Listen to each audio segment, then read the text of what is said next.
denso e denso. Mas eu orei a Deus e digo: Senhor, é isso aí, eu sou muito obediente, eu não gosto de atravessar. Se me foi dado o tema, é o tema que vai ser falado.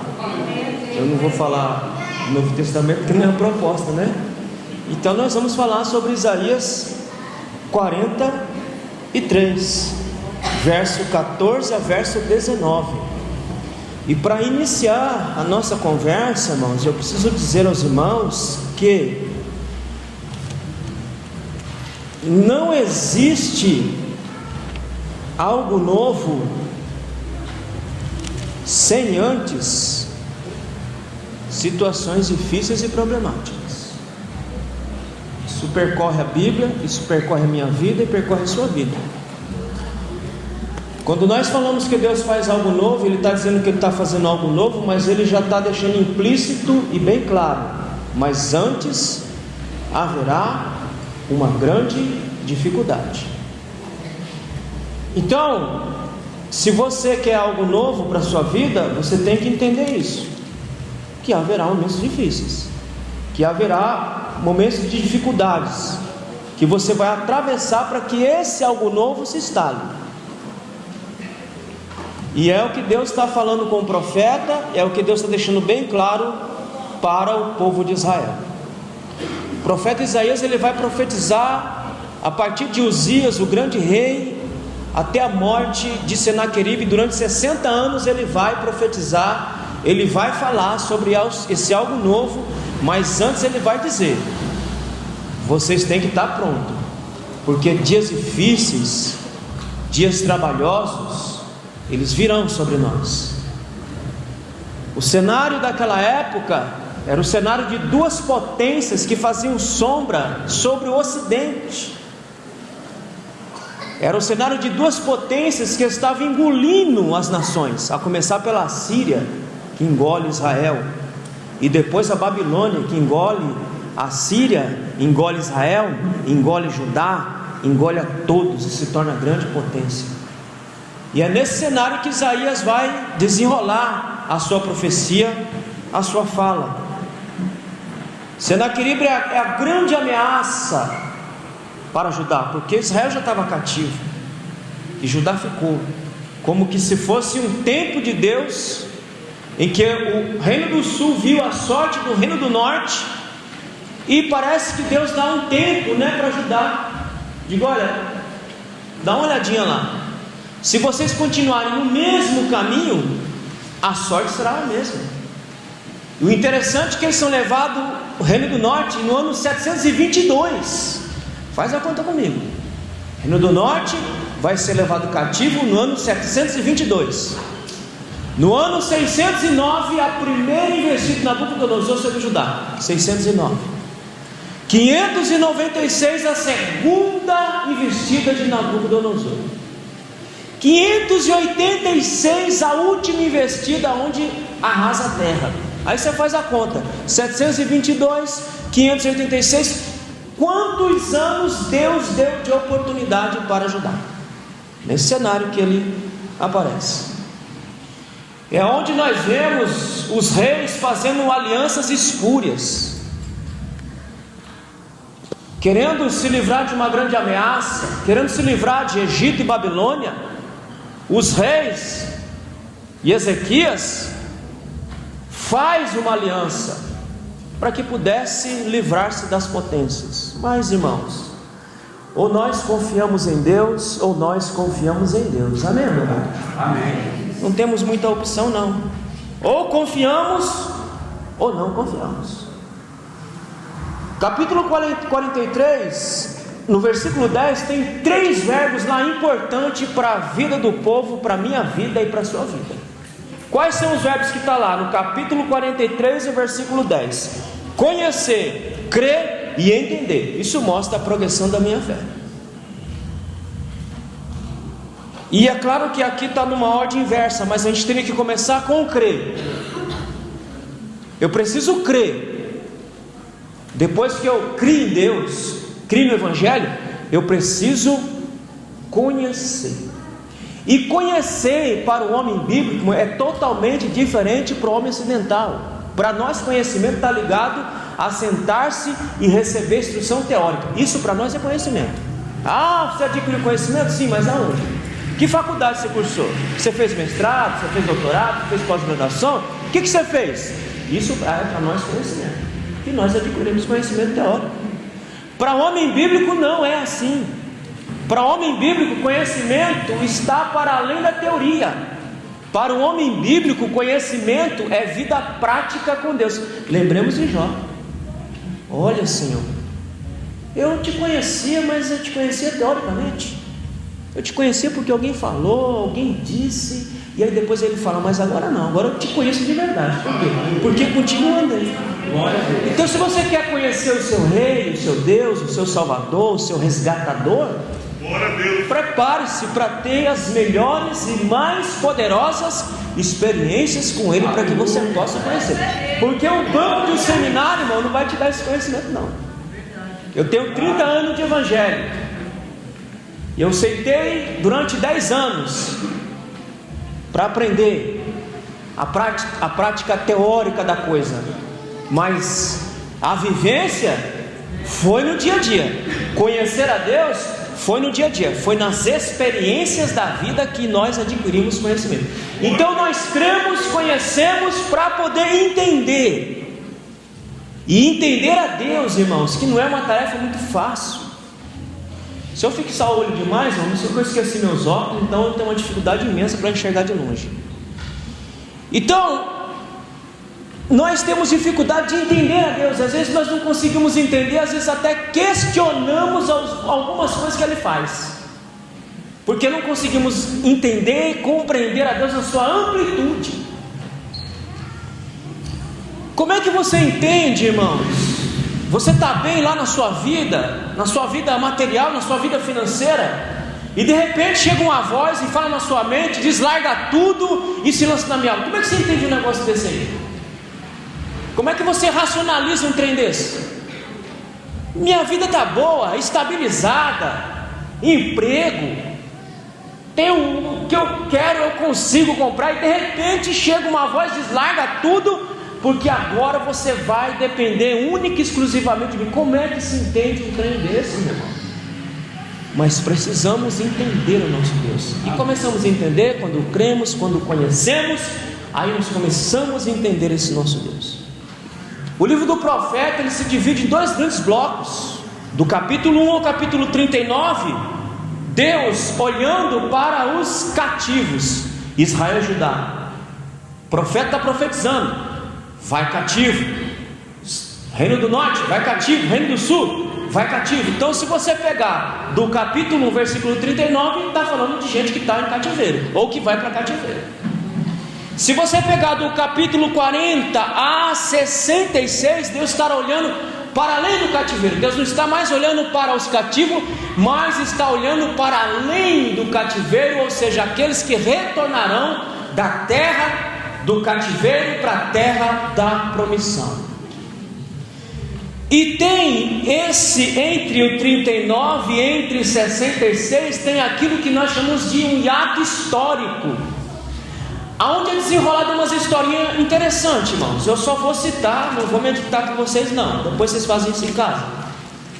Capítulo 36, Senaqueribe, a grande ameaça, em que ele vai para cima de Judá, e Ezequias fica apavorado, e ora, e Deus vai lá e manda um anjo, e o anjo dá cabo de 185 mil homens, um anjo só. Não precisa chamar hostes celestiais como a gente vê, né? Manda querubim, manda serafim, manda não sei o que. Só um basta para resolver o nosso problema. Capítulo 37, nós vemos a oração de Ezequias. Por um temor de uma ameaça, terra sitiada, terra ameaçada, ele vai se colocar diante do seu Criador. É uma lição para nós também. Nós sofremos ameaças, dificuldades, e nós corremos para um, para outro, né? Para aqui, para colar, mas nós temos que correr para aquele que pode resolver. Amém, Jesus. Ah, mas o pastor Marcos vai resolver o seu problema? Não, meu irmão. Quem resolve o seu problema é quem criou o pastor Marcos e criou você. Aleluia. Então tá com dificuldade, faz que nem será que ele corre aos pés do Senhor, Ele vai mandar um anjo aí para resolver essa bagaça no instante. Amém. Capítulo 37, verso 36, vai falar da destruição da Síria sobre Babilônia, a grande potência. Capítulo 38, a doença de Ezequias. E o capítulo 38, irmão, eu recomendo que você leia, porque ele começa a fazer a oração dele no passado, né? No passado, não faz no presente, porque no presente, se ele falasse do presente, era lastimável. Mas ele faz uma oração no passado. Senhor, o Senhor lembra? O Senhor lembra que eu andei, que eu fiz? O Senhor lembra que um dia eu fui crente? O Senhor lembra? Então, com base nesse lembrar do Senhor, tenha misericórdia. Foi o que Deus fez. Deus levou em consideração quem foi Ezequias, não quem é Ezequias naquele momento, e deu-lhe mais 15 anos de vida. Irmão, é preciso ter vida com Deus ou não é? Para que na hora do apuro você falou assim: o senhor lembra que eu já fui crente um dia? Eu já fui fiel um dia também. Eu já fui que nem aquele irmão também, mas hoje eu estou assim meio desmantelado, mas tem misericórdia. Ele pode acrescentar mais 15 anos aí, mais 15 dias, mais um dia de vida. Quem sabe? É preciso ter uma história com Deus. E o capítulo 39, os embaixadores de Babilônia enviados a Jerusalém. E aí nós vamos para o capítulo 43, que é o que nós queremos estudar essa noite. Então esse é o livro do profeta Isaías, esse é o profeta que os irmãos escolheram para esse tema. E o versículo de número 14, e assim ele diz: assim diz o Senhor vosso Redentor, o Santo de Israel: por amor de vós enviei a Babilônia, e a todos fiz descer como fugitivos. Eu enviei contra a Babilônia, porque Deus está dizendo, ó, eles não estavam cativos ainda, mas iriam. Mas Ele está dizendo, ó, eu vou enviar contra a Babilônia o meu ungido, do capítulo 45 de Isaías. O meu ungido quem é? Ciro. E é pela mão de Ciro que eu vou fazer a Babilônia voltar nos seus navios de guerra, aonde eram júbilos, aonde haverá choro e pranto pela derrota que eu vou impetrar sobre a Babilônia por mão de Ciro. Então já logo de cara já é uma promessa de Deus: vocês vão, mas eu com mão potente trarei vocês de volta. E a todos se descer como fugitivos caldeus nos navios com que se vangloriavam. Irmãos, logo no começo do verso, Deus diz o que Ele é para o povo. Deus diz o que Ele é para ajudar. Ele diz que Ele é o resgatador, o redentor, o parente próximo, que era o que funcionava na lei levítica, né? O parente próximo resgata. Ele era o parente próximo de Israel que resgataria Israel do jugo da Babilônia. Assim diz o Senhor. O que legitimava a fala de um profeta era isso aqui, irmãos. Quando um profeta chegava no meio da arraial e dizia, ó, assim diz o Senhor, ele já sabia, não é mais o homem que está falando, é Deus falando na boca do homem. Então, irmão, quando alguém subir no púlpito, abrir essa santa palavra e dizer e falar, assim diz o Senhor, já não é mais o pastor Marcos, o pastor Luiz que está falando, mas é o próprio Deus falando com cada um de nós e manifestando a sua vontade no nosso meio. Esse assim diz indica a fonte da mensagem. A fonte não está em Isaías, a fonte está em Deus, mas também a certeza do cumprimento daquilo que está sendo dito. Irmãos, lá onde eu congrego, tem alguns irmãos que são engraçados, pastor Marcos, lá onde eu congrego, são meio pancada, porque às vezes eles saem correndo, né, de um canto para o outro. Deixa eu ver o que a irmã profetisa Maria do Fogo fala para mim. Deixa eu ver o que o irmão Canela de Fogo profetiza para mim. E eu costumo dizer, irmão, se você quer ouvir a voz de Deus audível, você quer ouvir a voz de Deus audível, como a voz de um profeta? Pega a sua Bíblia E leia em voz alta. Leia em voz alta e você vai ver Deus profetizando sobre sua vida. Não precisa correr atrás de ninguém, nem ir procurar ninguém, não. Só leia ela alto, você vai ouvir Deus falar com você de forma audível para a glória de Deus. Então, verso 14, ele está dizendo também o que ele fará. Está deixando bem claro o que ele vai fazer. Esse rei, essa ameaça, vai se tornar em nada em tempo oportuno. Verso 15: eu sou o Senhor vosso santo, o Criador de Israel, vosso rei. Olha o cartão de visita de Deus, irmãos. Olha o cartão de visita. Ele diz quem ele é. Ele diz que ele é o Senhor. Ele não é qualquer Senhor. Ele é Senhor dos senhores. Aleluia. Nome pactual, nome com que ele celebrou uma aliança com o seu povo, nome com que ele garante aquilo que ele fala. O que ele falou para você? O Senhor garante aquilo que ele falou para você, que vai ser cumprido em tempo oportuno para a glória de Deus. Amém? Olha o cartão de visita. Quem ele é? Ele não é só o Senhor, ele é o Santo de Israel. Irmão, esse nome santo tem tanta coisa embutida aí dentro, mas eu só vou falar de uma. Quando Deus diz, olha, eu sou santo, Ele está dizendo o seguinte, que para estar diante dEle, é preciso ser santo como Ele é santo, para que não seja destruído. Por que o povo estava sendo levado cativo? Porque faltou santidade na vida do povo. Quando falta santidade na minha vida, na sua vida, irmão, nós somos destruídos. De alguma forma, de alguma maneira nós somos. Eu sei que vocês sabem que santidade ou santificação significa se separar mas eu não estou falando de definição, estou falando de conceito totalmente diferente. A definição da palavra é essa mesmo, está certa, mas e o conceito? O que manda para nós é o conceito. Conceito de santidade ou de santificação significa controle e domínio sobre si mesmo. Amém. Consegue controlar a sua própria vida? Consegue controlar as suas paixões mais vis e mais baixas? Consegue controlar o seu ímpeto adâmico que às vezes quer aflorar? Consegue? Então você está em processo. Não consegue? Então precisa entrar no processo de santificação. Por quê? Diante dele precisamos estar como ele é. Ele é santo. Portanto que ele diz, eu sou santo. Vocês estão levados cativo porque lhes faltou santidade na vida. Ele vai se apresentando. Que mais que ele é?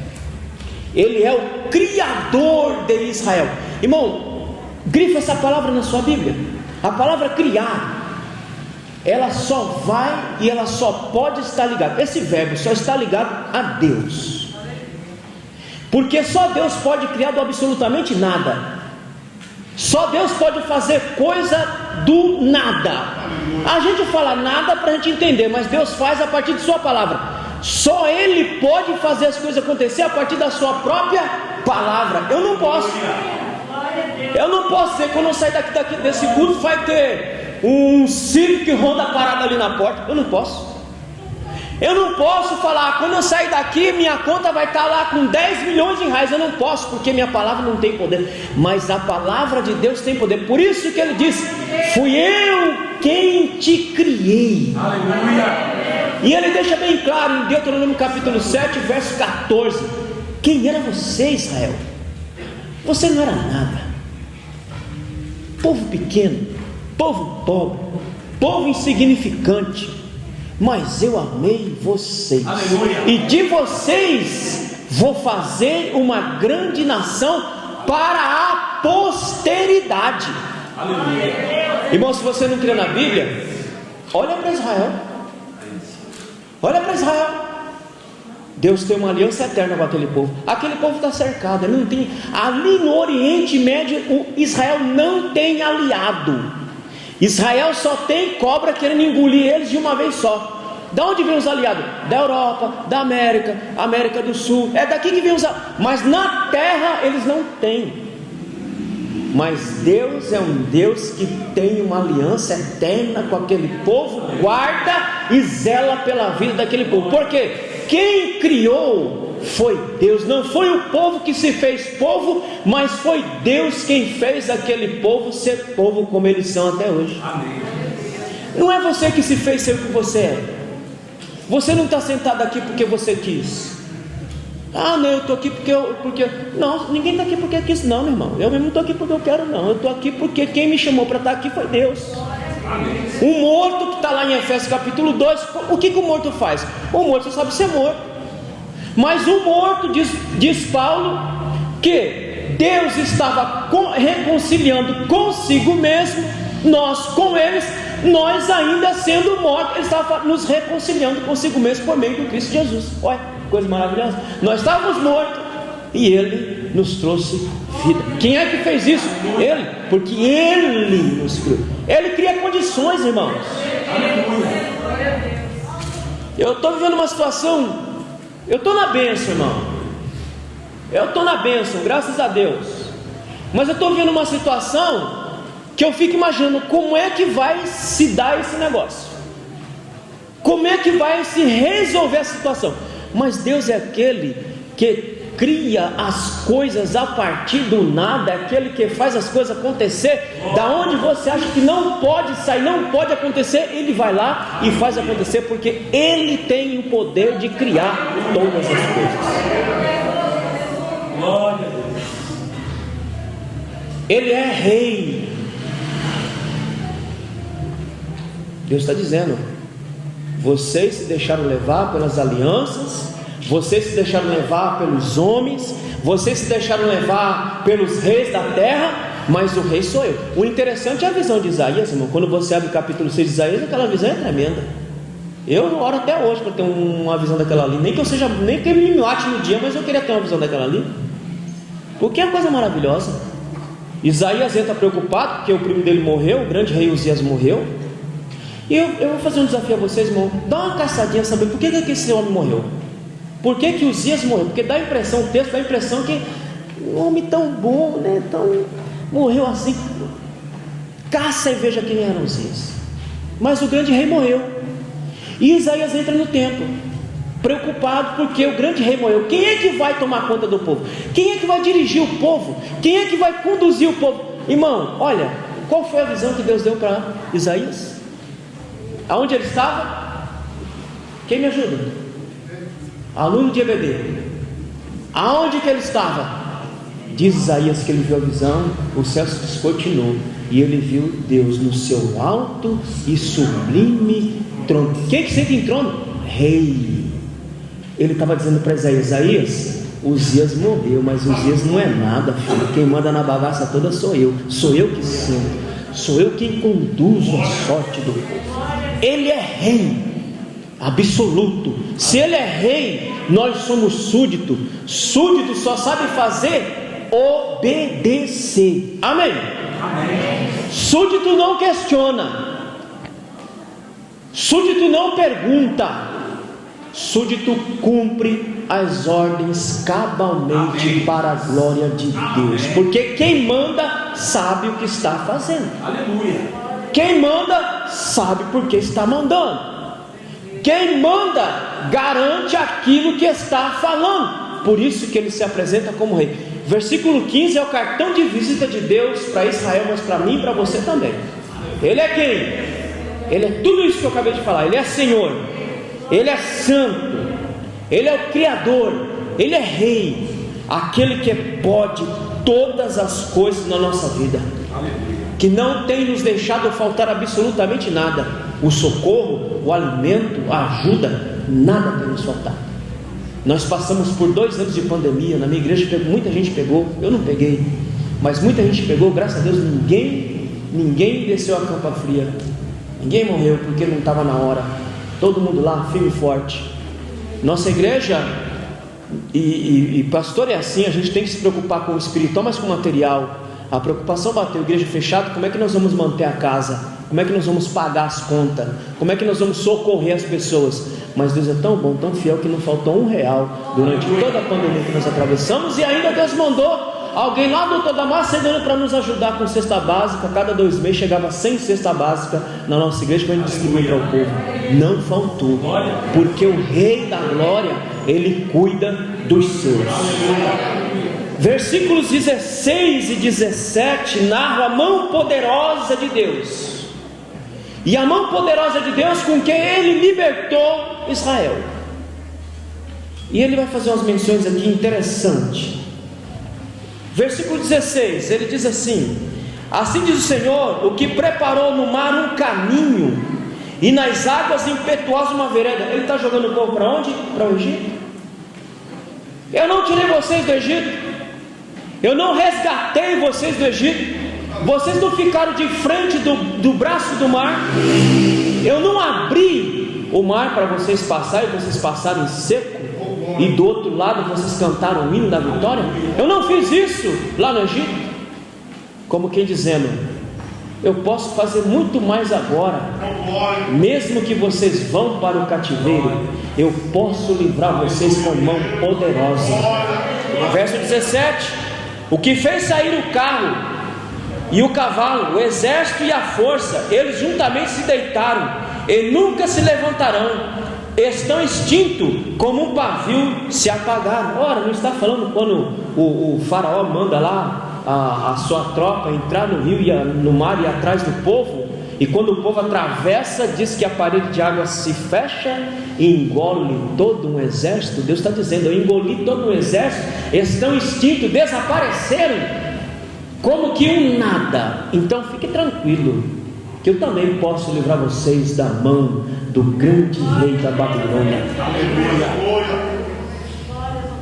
É como que se Deus trouxesse a memória deles, diz, olha, relembra o que aconteceu, porque esse povo aqui que Zé está profetizando não conheceu, não viu, não teve, só teve notícia do que aconteceu, mas não viveu aqueles momentos poderosos e maravilhosos. Então Deus traz a memória, olha para a história, olha o que eu fiz. Mas tem um detalhe, não fique preso na história, irmão. Nós não podemos ficar presos no passado, irmão. Ninguém aqui é museu, amém ou não amém?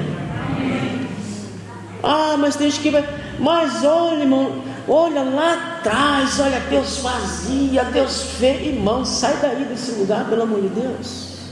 Deus não está preso no passado, porque Deus não é estático. Deus está aonde você está, no presente, é aqui que Ele está, não no passado. Irmão, o que você fez, o que você não fez já era, acabou. Fique no presente, aonde Deus está. Então Deus está dizendo, não fique preso no passado, já foi, já aconteceu, já fiz, mas eu estou dizendo que eu vou fazer coisa maior ainda, agora, na vida de vocês. Foi eu quem tirei vocês de lá. Verso 17, Deus está deixando bem claro, irmão, quem conduz a história humana é Ele. Eu creio em Deus demais da conta. Eu creio na soberania de Deus demais da conta, demais.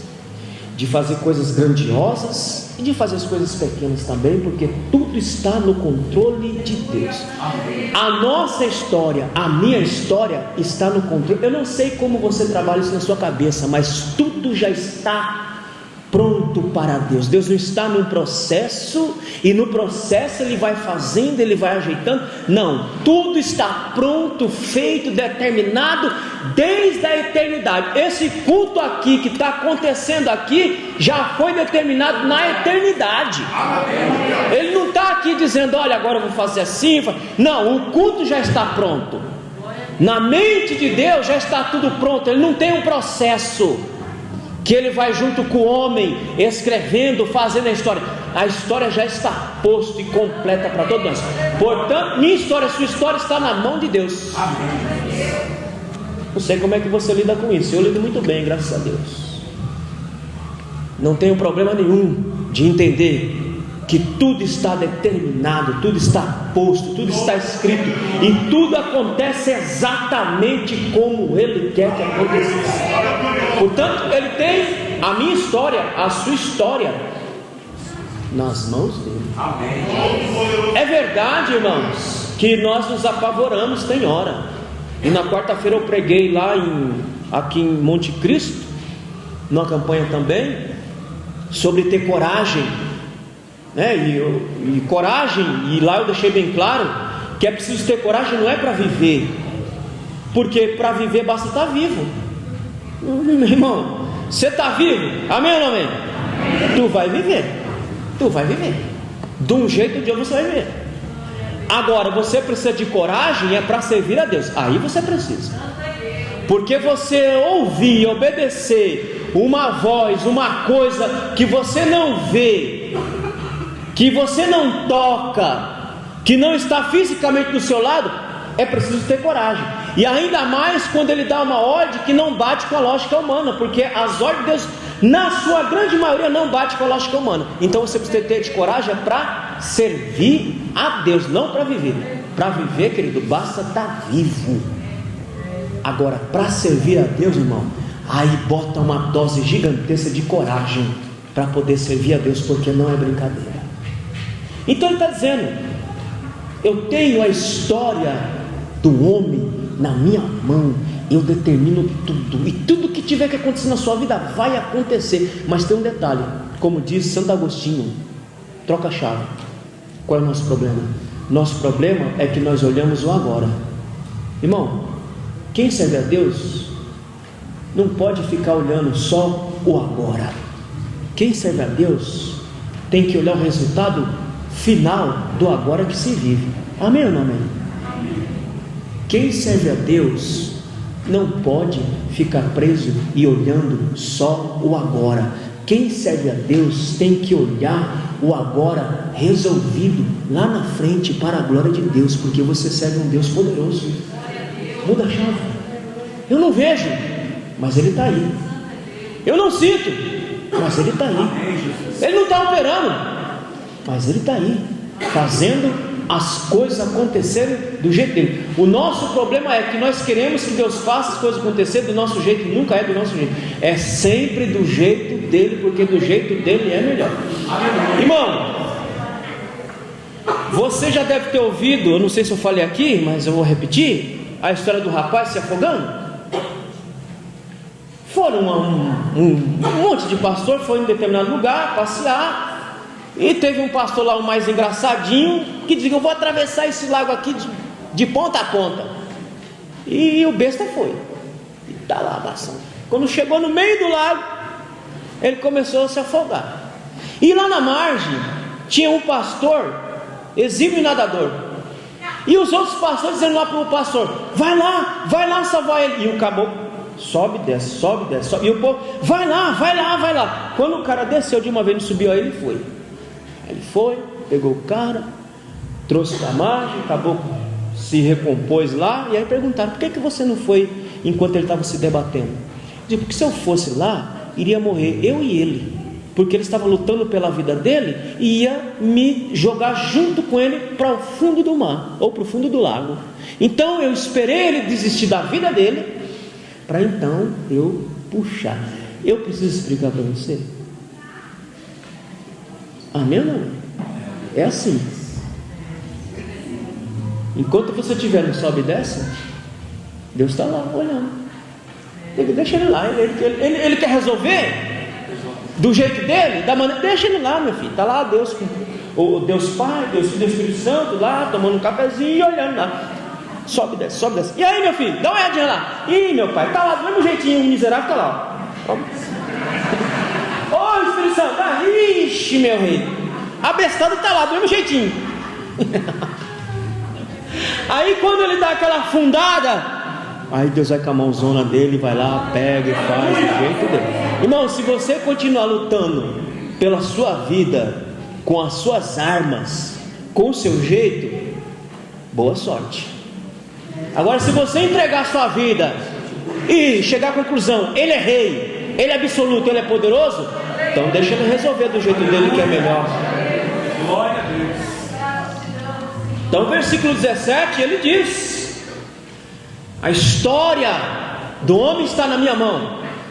Mas o mais interessante é que o versículo 17 diz que Faraó, junto com os seus lá, entrou no braço do mar. Mas o versículo 17 está deixando bem claro que eles entraram no braço do mar porque Deus os fez entrar no braço do mar e fechar as águas sobre ele, para mostrar a sua glória não só para o povo do Egito, mas para o povo de Israel também, porque ele detém a história de cada ser humano, está na mão de Deus. Amém? É esse Deus que você serve. Versículo 18: não vos lembrei das coisas passadas, nem considereis as antigas. É como se Deus estivesse dizendo: olha, presta atenção, Judá. Por que você está preso lá no passado? O que você está vendo lá? Você está me vendo lá? Não, então por que está preso lá? Eu estou aqui, no presente com vocês, então é aqui que vocês têm que estar. A atenção nossa tem que estar aqui, no presente, não no passado, não no que ele fez, não no que ele deixou de fazer, mas tem que estar no aqui e agora, naquilo que ele está fazendo. Irmão, cada coisa que acontece na sua vida tem uma mãozona poderosa de Deus aí. Amém. Cada situação que você passa nessa vida tem a mãozona poderosa dele aí, te encaminhando, te conduzindo para um caminho de vitória. Irmão, quais são os planos de Deus para nós? Diz Jeremias capítulo 29 versículo 11 que os planos de Deus para nós é planos de paz. Então por que você está atormentado? Eu não sei, irmão. Eu costumo dizer o seguinte: não existe paz na paz. Existe paz na paz? Ah, não, eu quero desfrutar a paz. Aonde você quer? Ah, não, a paz. Ah, não tem, não existe. Não existe. Paz só pode ser desfrutada na aflição da vida. Paz só pode ser desfrutada nos problemas da vida. É ali que você tem que experimentar paz. Está difícil? Tá, mas sua mente está tranquila? Está calmo? Está sereno? Tá. E alguém tá, mas parece louco, tá vendo que a coisa está degringolando aí, a coisa está pegando, está aí cantando, subindo, parece doido. Não, não é doido, é que ele está sentindo paz no meio da tribulação. Ele está sentindo paz no meio da aflição. Ele está no olho do furacão, ele não está fora do furacão, ele está no olho do furacão, porque no olho do furacão, irmão, dizem aqueles que estudam esse negócio, diz que lá no olho, lá no centro, diz que é uma paz tão grande, irmão, que você não tem noção. Por fora está sendo tudo destruído, derrubado, tudo derrubado, mas lá no olho é uma paz tranquila. Onde é que vocês têm que estar? Na extremidade, fora do furacão? Não, fica no olho do furacão para você experimentar a paz de Deus que excede todo entendimento. É isso que Paulo diz: a paz que Deus nos dá excede todo entendimento. Porque como é que se entende uma pessoa que está vivendo uma aflição tremenda, terrível, e está com paz na mente, com tranquilidade na mente para lidar com a situação? Amém? Aleluia. A ponto de deixar o gabiroto que está do seu lado nervoso. Ô gabirota, mas esse homem não está vendo o que está aí? Minha vontade é socar esse homem. Ele está vendo que a coisa está pegando, ele está aí cantando. Agora é hora de orar, fulano. Mas isso não acontece no nosso meio não, né, irmão? Agora não é hora de orar não, é hora de agir. Agindo eu, quem impedirá? Quem tem paz, está dizendo: agindo eu, quem impedirá? E está no texto. Se ele agir, ninguém pode impedir. Agora se você agir, ixi, meu irmão, aí você está danado. Aí pode preparar para ficar sem sossego na vida. Então, ele está dizendo: não é no passado, é aqui, agora, porque eu estou aqui agora com vocês. Experimente a paz que o mundo não conhece, e a paz que o mundo não pode dar a nenhum ser humano. A paz do mundo é passageira. É a mesma coisa da alegria, irmão. Onde é que você consegue experimentar a alegria? Você consegue experimentar a alegria na alegria? Como é a alegria na alegria? Não tem como, irmão. Como é que você vai experimentar a alegria na alegria? Mas você pode experimentar a alegria no meio da tristeza, ué. Amém ou não, amém? Ou vocês nunca viram isso, não, minha gente? Você saber que a coisa não está boa para o seu lado, a infelicidade batendo, mas lá na sua alma você sente o regozijo do Espírito Santo te dando alegria, para entender que aquilo ali é só um momento, que aquilo ali é só um período, não é a vida toda, não é o momento todo, é só um período. Eu venho de 2 anos de muita luta, gente. Glória ao teu nome, Jesus. De 2 anos de muita luta. Para mim estar falando a vocês aqui, eu passei muita coisa nesses 2 anos de pandemia. No meio dessa pandemia virou de ponta cabeça. Mas o Rei da Glória esteve comigo durante todo esse período. Não me desamparou em nada. Não me deixou me abater pelas situações e circunstâncias que eu vivi a partir desse momento. Mas Ele foi fiel até o fim. Irmão, tudo está na direção de Deus, querido. Aleluia. Deus sabe como faz as coisas, irmão. É verdade. Tira sua mão da onde você não deve colocar e deixa Deus fazer do jeito dele, porque do jeito dele é melhor. Do jeito dele a bênção é grande, irmão. Do jeito dele você sai inteiro do outro lado. Do jeito dele ninguém te toca. Do jeito dele ninguém te derruba. Pode até te afrontar, mas não está afrontando a você, está afrontando o rei de Israel. E aquele que afronta o rei de Israel, o prejuízo vai ser grande. Então, deixa Deus ser Deus na sua vida. Deixa Deus fazer o que Ele tem para fazer na sua vida, do jeito dele, da maneira dele, na hora dele, porque tudo vai funcionar e você vai ser abençoado para a glória de Deus. Nesse processo todo que eu passei, irmão, Deus me deu vitória em todo ele. Foram 2 anos. Passei processo na minha vida pessoal, passei processo no próprio ministério, mas Deus sempre dizendo para mim: estou no controle. Estou no controle. E coisa de 1 mês, Deus se levantou e falou bem claro para todo mundo ouvir: eu conheço você, eu sei quando você ora lá no seu barraquinho lá, você está lá com o seu joelho dobrado, chorando. Eu sei dos teus acusadores, eu conheço. Só que tem um detalhe: continua fazendo aquilo que eu coloquei você para fazer. Não pare, vá adiante. E Ele tem trabalhado, irmão, maravilhosamente, porque a nossa história está na mão de Deus. Se a gente deixar Ele fazer do jeito dele, é melhor, porque agindo Deus, quem impedirá? Ninguém pode impedir. Verso 19, aqui eu encerro: e eis que faço uma coisa nova, agora sairá a luz, porventura não a percebeis? Eis que porei um caminho no deserto e os rios no ermo. Olha, irmão, Deus dizendo que iria reconstruir e restaurar. Aonde? No meio do deserto. Irmão, deserto é lugar de morte. Deserto não é lugar de vida. Deserto aparentemente não é lugar de bênção. Mas Deus está dizendo que lá no deserto Ele vai abençoar. Aleluia. Lá no deserto Ele vai fazer. Lá no deserto Ele vai fazer jorrar água para o seu povo. Porque Ele é aquele que vai reconstruir. O que é esse algo novo que diz no texto? Esse algo novo que diz no texto é a libertação do povo sobre o jugo da Babilônia.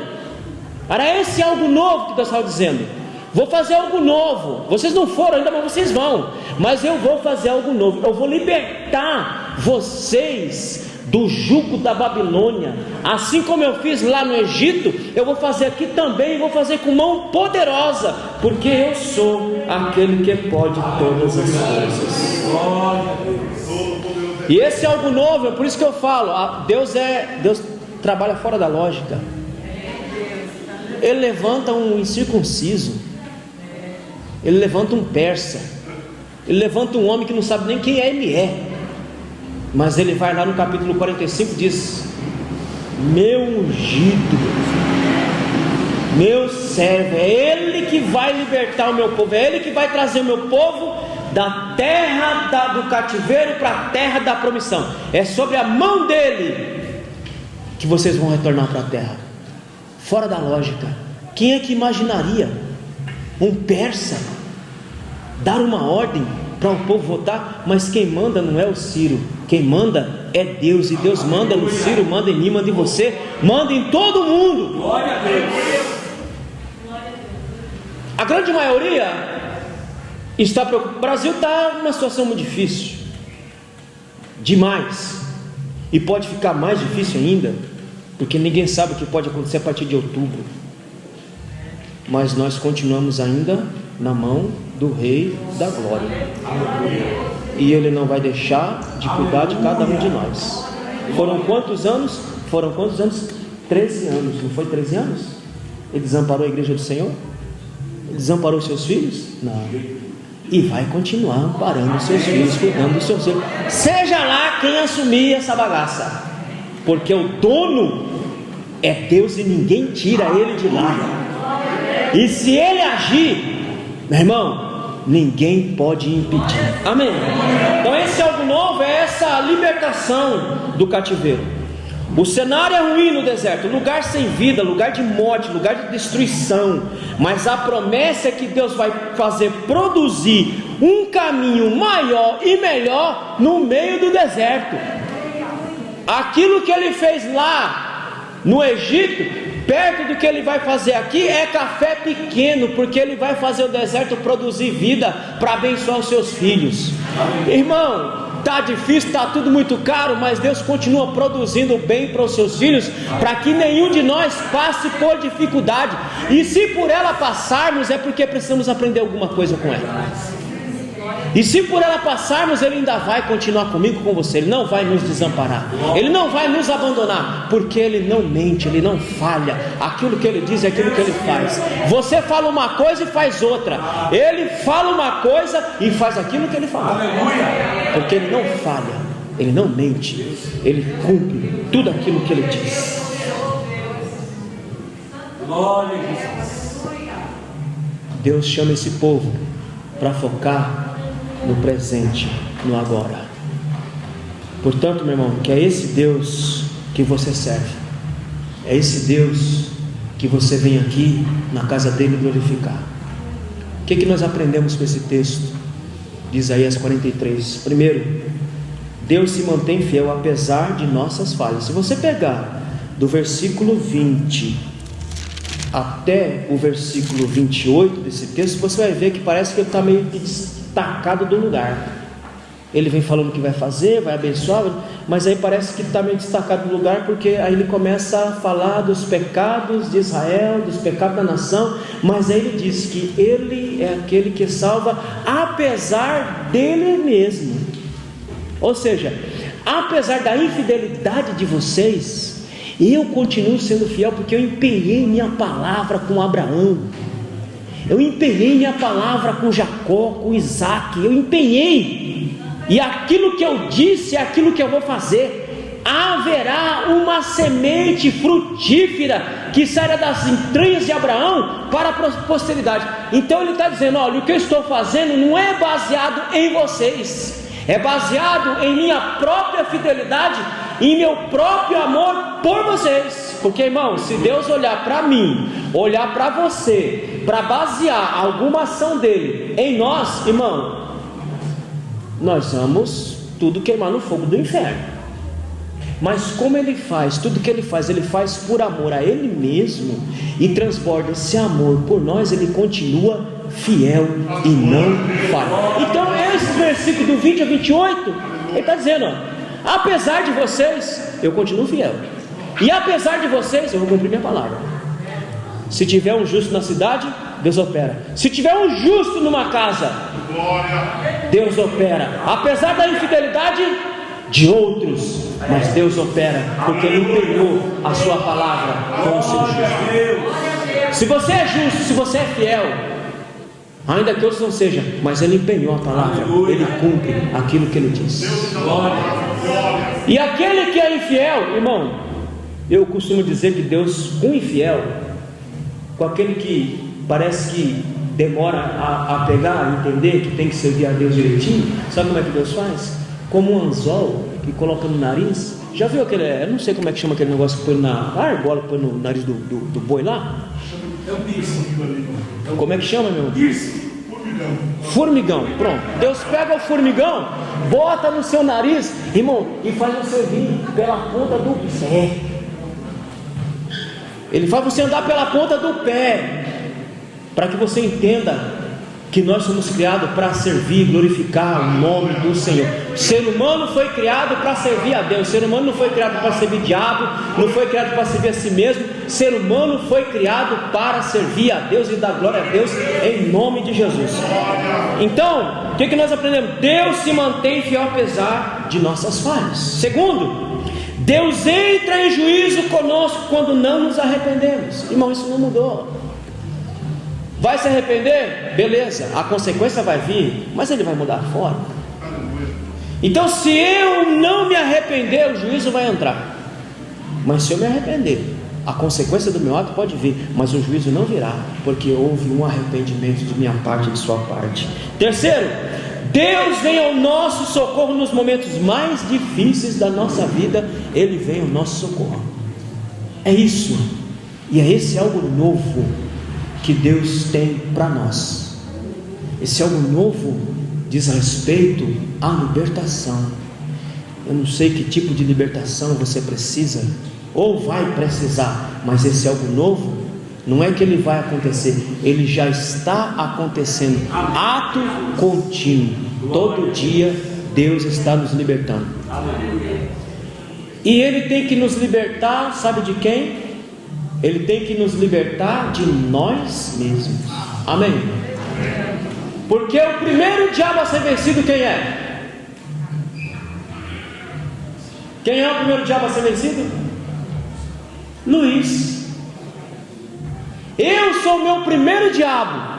Ô pastor, o senhor está doido? Não, estou doido não, estou indo pela acepção da palavra. Diabo é aquele que coloca obstáculo, é aquele que coloca tropeço. Irmão, quantas das vezes não colocamos tropeço para servir a Deus? Quantas das vezes nós colocamos obstáculos para servir? Então o primeiro diabo a ser derrubado somos nós mesmos. Amém? Para suavizar aquilo que eu falei, aquilo que está descrito em Mateus capítulo 16, versículo 24 em diante. Negue-se, morra para poder servir a Deus. Amém? Que Deus vos abençoe.